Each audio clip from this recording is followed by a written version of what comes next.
Amber Ashes by G.M. Blackjack. Chapter 7. Glimmer. The depressed doors in the spherical room would have slid open had all of them not been smashed to pieces by the invading cloudy soldiers. As it was, a pink unicorn trotted into the site of the battle with twilight sparkle, without any of the usual accompanying door noises.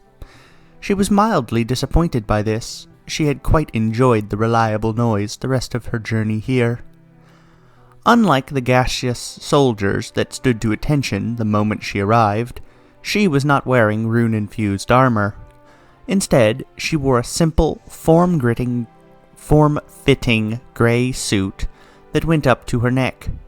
Her horn was constantly lit with a blue-green aura, since she continually held a large, two-pronged wooden staff in her telekinesis. This artifact did have a single rune in it, right at the point where the two prongs met, a small symbol that glowed with a sky-blue energy.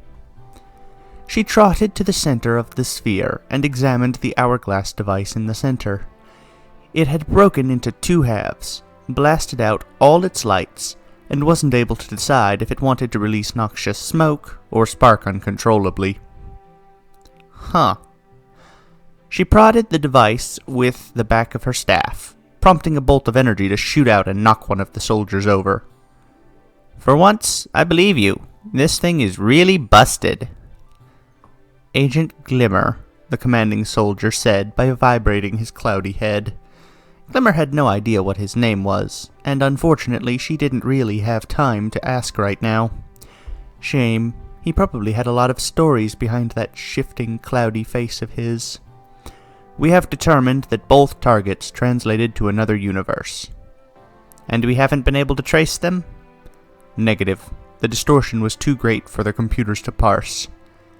"Whew!" Glimmer let out a breath as long as she could manage. "Scarcity is growing to throw a fit." "A fit?" "We're the only ship here, heavily damaged, low on resources and personnel, and our one ticket out of the sinkhole is now broken." She sang the last word, as if she were part of some musical number. Nobody appreciated this. "What are we to do?" Glimmer shrugged. "I haven't the foggiest. Scarcity will probably come up with some sort of harebrained scheme to get us out of here. We'll just do what she says, and it'll probably work out." "Probably." "Glimmer, am I allowed to ask what's really at stake here?" "Ask? Sure, ask away. I'm just not allowed to tell you. Sorry." She rubbed the back of her head.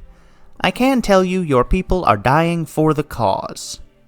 "That comforts me little." "I know. Again, sorry. I think you deserve to know, and for the record, I don't think you'd complain if you did.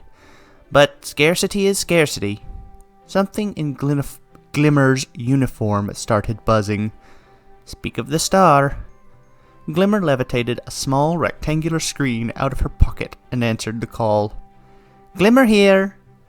On the other side of the call was a graceful white unicorn with brilliant blue eyes, a curled purple mane, and a large scar across half her face. "Your smile is too big. What's wrong?" "The device is utterly, completely, truly busted."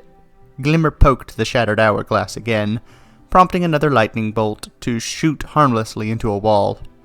"If we had the resources, we could probably reverse engineer it, but we don't." Scarcity pressed her front hooves together and hissed. "And what of the Marodi agent?" "Both she and the local Twilight managed a highly uncontrolled translation we can't retrace.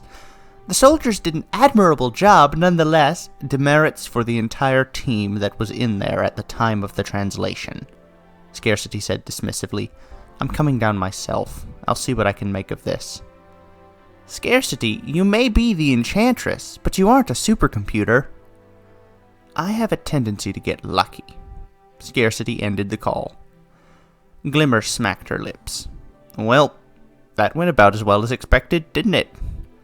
There was a chorus of annoyed agreements and nods from the soldiers. "All right. I was confused the first time I read this way back in, it was actually only maybe 2 years ago. And I am roughly as confused now, actually, I'll admit. There are two the Enchantresses. I don't remember if there is a connection between them that is explained in this story or not. They are both rarities. They're both the Enchantress. Capitalized. They're not the same person unless there's some really weird time travel going on, which is not entirely impossible, but very strange. So, let me know if you have any theories there, because I am stumped. And I have a lot of information you guys don't have, and I still don't know. This other Enchantress lady, she's important, but I'm not sure how she translates to this the Enchantress, or if it really is a coincidence that we just happen to have two different rarities named the Enchantress. It speaks of suspicion, or more accurately, it attracts my suspicion. Anyway, suspicion has been made. Alright, thank you for listening. Goodbye, everyone.